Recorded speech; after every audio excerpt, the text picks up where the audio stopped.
Chungu cha mapenzi, episodi ya 5. Mbegu ya mwisho, jicho la mwanzo. Wengine huzaliwa wakiwa watoto, lakini huyu alizaliwa akiwa mfalme wa kivuli.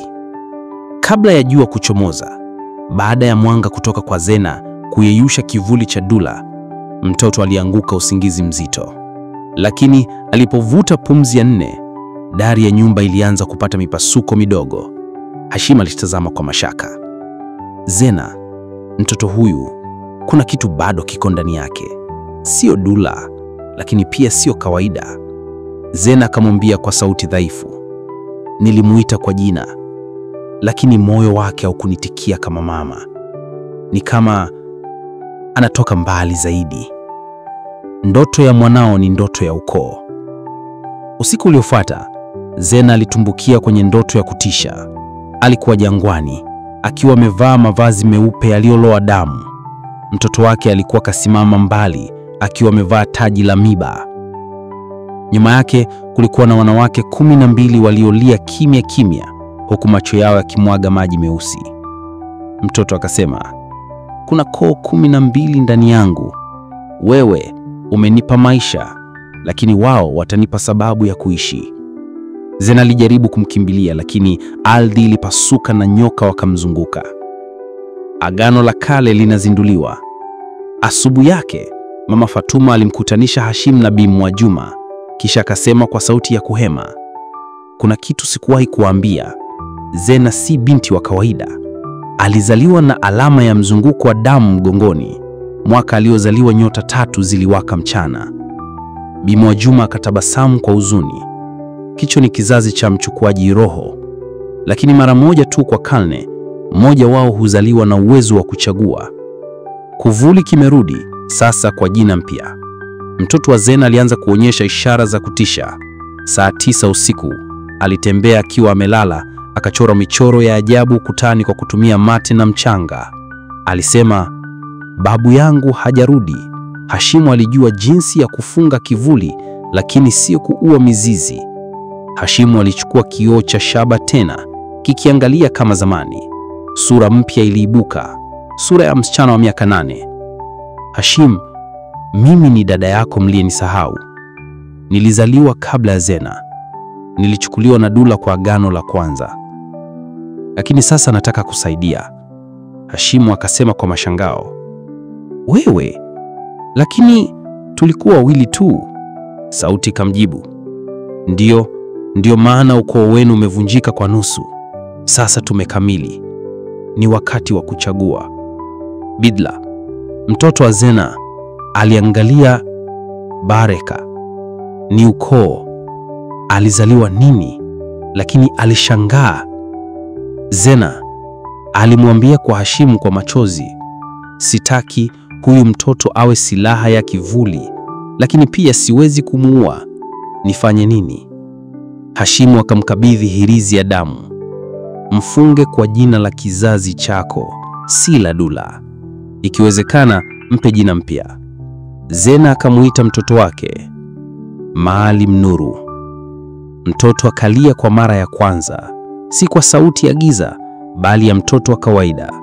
Lakini umbali kivuli cha Dula kilijikusanya juu ya mlima Kazimzumbwi, akitazama bahari ya Hindi, akisema, wamumuita kwa jina la mwanga.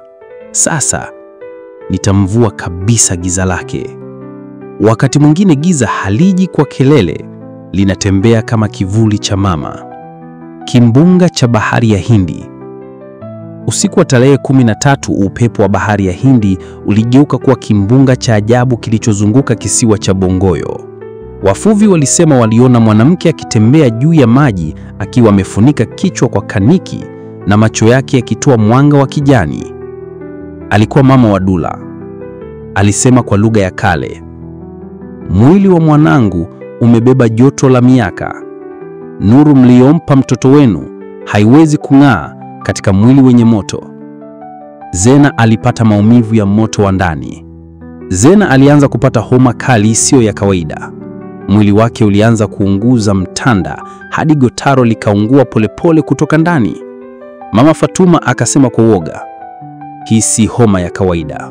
moto huu unatoka ndani ya roho. Maalim Nuru, mtoto, alimtazama mama yake kwa huzuni, kisha akasema, "Mama, nataka kuondoka ndani yako, si kwa uzazi bali kwa mapatano." Zena akamjibu, "Mimi ndio nilikuzaa." Mtoto akasema kwa sauti ya kutetemesha, "Lakini sasa uko ndani yangu, ukiumia ninawaka." Safari ya kurudisha uhai. Hashim alipelekwa na Bi Mwajuma kwenye sehemu ya kale karibu na Pangani, sehemu iliyoitwa Lango la Mawimbi 7.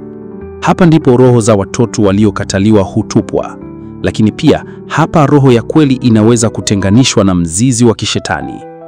Walifika usiku wa manane. Hashimu aliwazimika kusimama uchi miguuni kwenye maji ya baradi. Ghafla, jicho kubwa la samaki liibuka kwenye maji. Ilikuwa jicho la bahari ililojua ukweli wa vizazi vyote. Jicho hilo likasema, "Nani wa kubeba nuru?